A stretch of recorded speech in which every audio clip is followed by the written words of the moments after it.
Hello, my friends. It's Rachel Archelaus here, and today I want to talk about living life one step at a time, what that feels like, why it's so exciting, where it can bring you, etc. So, I don't know if you'll be able to relate to this or not. You'll have to let me know. I'm very curious. But for me, I've made some really major decisions in my life, like dropping out of high school and, getting married really young and doing this, having a business, well, several over the years. And to me, the biggest decisions in my life, the small ones too, they just feel less big at the moment. It feels like I don't have a choice in what I do. If I want to be happy, I have to do it. And if I resist it, if I resist that choice for long enough, my body will just do it anyway. It's like there's no other option. It's an interesting way to live. At times I have felt like I'm almost a victim to it. Like there's no point in resisting. I can feel I'm on this path where this is what I'm going to do.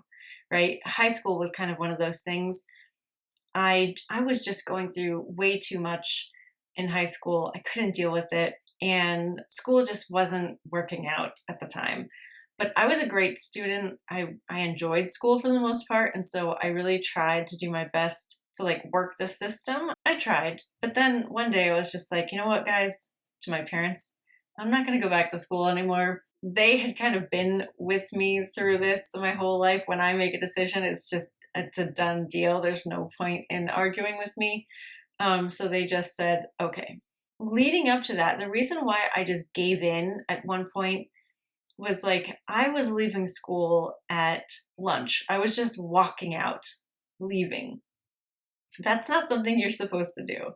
It was like my body was doing that for me. I wasn't necessarily making a decision. When you're wanting to leave a job, it's like it's so hard to go.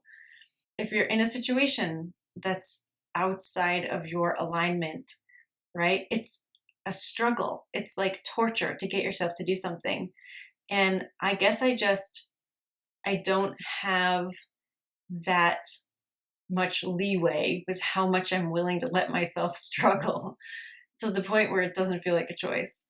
So I can give you a million examples of how this is true in my life, but I just want to know, do you guys feel that too? And it works in the positive way too. I mean, obviously in my earlier life, I was dealing with some negativity that I don't have now. And so now it feels like I have to write this book. I have to. Or I have to start this company, or I have to do it this way. And it always surprises me what comes after that, right? I will make that decision that feels just inevitable, like I've got to do it. And then something else will come up to make it even more exciting. I've been in the process of starting this new company this year, and I just kind of thought it was the company I've always been dreaming about. It's a media company. It's going to be filled with content and stuff I've never done before. But I didn't realize that this lady here, Madeleine, would be a big part of it. And today, she surprised me by writing out an intro to the company.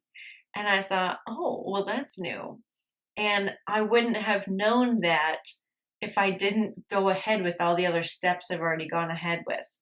I mean, I've already invited people into work here and everything. Like, this is a fully fledged deal. And I didn't know who the CEO was.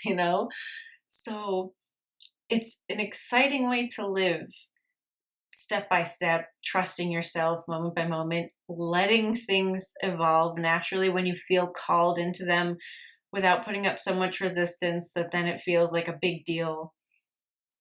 This is kind of how I've been doing things for a really long time.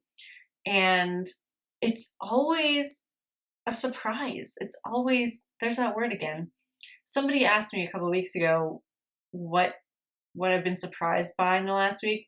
I guess I'm surprised always and never, Like things are always evolving into incredible places. And I'll give you a little tip from me. I don't know if this will be helpful for you, but for me, the only time I feel bored or lethargic or like somewhat dissatisfied is when I'm not letting myself do something I want to do. That's it. So I was just feeling that way before I wrote that thing. I was just feeling like, I don't feel that inspired. I don't really know what to do. I don't know. It was like, a little sulky in my head, which is so rare for me. And then I just thought, what am I not doing that I really want to do? And so I just sat down and I felt that Madeleine wanted to write something. And I thought, okay, sure. So I pulled out a document fresh on the computer screen and I let her write. And it was the introduction to this company. And it was like, oh, wow, I didn't see that coming. So I just wanted to share this. We don't have to have everything planned out. How could we? And why would we want to? Like, we know generally where we're going. We know what our big dreams are for the most part, and we probably have lots of them. Lots of them. As long as you feel like you're generally in a good place, you're generally in a good mood, then let yourself go with the momentum. If you don't feel like you're generally in a good mood, then I would be more deliberate in getting into that good mood first, because if you're not in a good mood, usually your momentum will keep you not in a good mood. So meditate more, do things that bring you joy, etc. But if you're there, if you're rolling, if you're happy, go with it. And when things seem to stop, then ask yourself, what do I really want to do right now? Let yourself do it and reclaim that spark that you're living in. A little bit of a random video. Let me know if you can relate to this. Sometimes I feel like I just don't have a choice. This is what is going to be done through me, whether I really like it or not. That's a strong momentum feeling right there. And, if you've been in that good place, it works out gloriously. So, yeah, can't wait to hear about it. Super love, guys. Bye.